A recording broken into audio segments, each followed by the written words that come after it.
parsha begins with the mitzvah of bikurim. We know that there's lots of mitzvahs that a person does with his produce, the things that grow in his field. Truma, he gives to the kohen, meiser. But truma and meiser you can only give once it's already grown. Not only it's grown, you already finished the entire process of making it edible. You already cleaned it. You already separated the chaff from the actual kernels.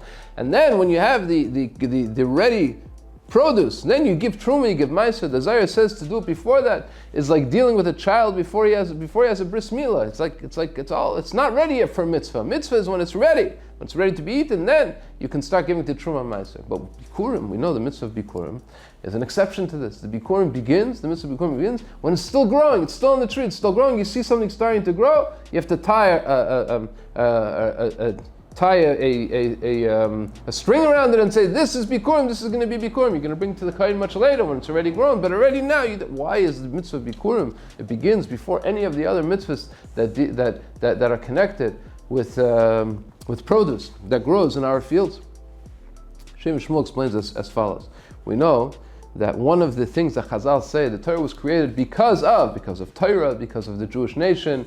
A few things there in that list. One of the things is bikurim. Hashem created the world for the mitzvah of bikurim. It's a central part of the creation of the world that there has to be bikurim in the world.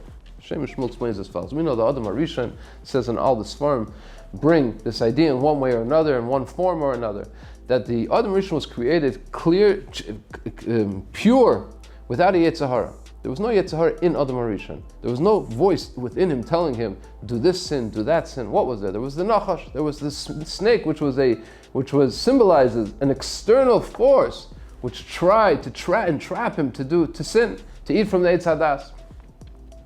But it wasn't within him. When he fell, when the Yetzer Hara was able to grow, when the Nachash was able to convince Chava, and the Chava was able to convince Adam, what happened was not only did he sin and eat from the Eitz Hadas, but the Nachash, actually the Yetzer Hara became part and parcel of the person, and now the person is a mixture of the Yetzer Tov and the Yetzer Hara. In the person is Levavecha, there's two hearts, there's two forces, one force pulling him towards good, one force pulling him towards evil, and that will be that way until the end of time, until Mashiach comes, and then there'll be a completely different type of person. But until then, it was one time during Matan Torah when for a short period of time they were clean, but then again when they sinned with the Egel Azav, so then it went back. But all of our Metzias, all of our existence is the Yetzer Tov and the Yetzer Hara mixed together. It says the Shem Shmuel, this created a great danger.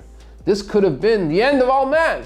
Imagine if you have a person who's completely, he can never do anything. He tries to do good, but with everything he does good, he's mixed in with all this evil and all this bad. He doesn't have a chance to be able to free himself from the Yetzer Hara. It's all mixed into him. It's all one glob of Yetzer Tov and Yetzer Hara together. The symbol of the fruits, the symbol of the vegetables, the symbol of produce shows us that's not so. Because how does a fruit grow? You have an orange that grows, the peel always stays on the outside. It's a great chesed in the Shem. Imagine if the peel was mixed up inside the fruit. It'd be impossible to eat an orange. You cut a piece of orange, every single bite you'd have peels and pits and the fruit itself all mixed together. No, HaKadosh Baruch Hu made a chesed. The peel stays on the outside, the pits stay on the inside, and in between the pits and the peel you have a beautiful, juicy fruit that you can eat. The same thing with a person. A person is able to separate his Yetzer Tov and Yetzer Hara. It's not one big glob of a mixture. It's possible to separate it, just like it's possible to separate the fruit.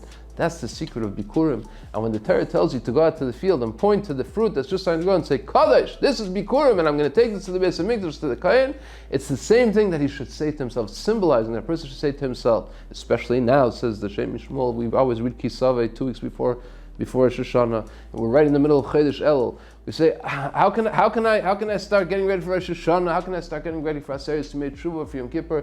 You can separate it. You can. The first step is to say, I can do it.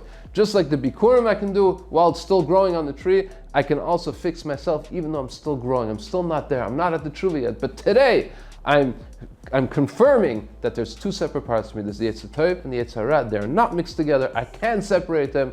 I can work with the Yetzer Hara as an external force, almost like it was by Adam Rishon. I can push it out, just like I can push out the shell and I can push out the peel of an orange. I can push out the Yetzer Hara so that it's as far away as possible from my inner convictions, to be able to keep the Torah, to do tshuva, to return to HaKadosh Baruch Hu. And this is the message of the Bikurim, that is done even when it's still on the tree, before it's cleaned, before anything else, not like Truma and Meiser. Good Shabbos. Please don't forget to subscribe. You'll get the video every week by subscribing. Put a like. Thank you very much. Good Shabbos.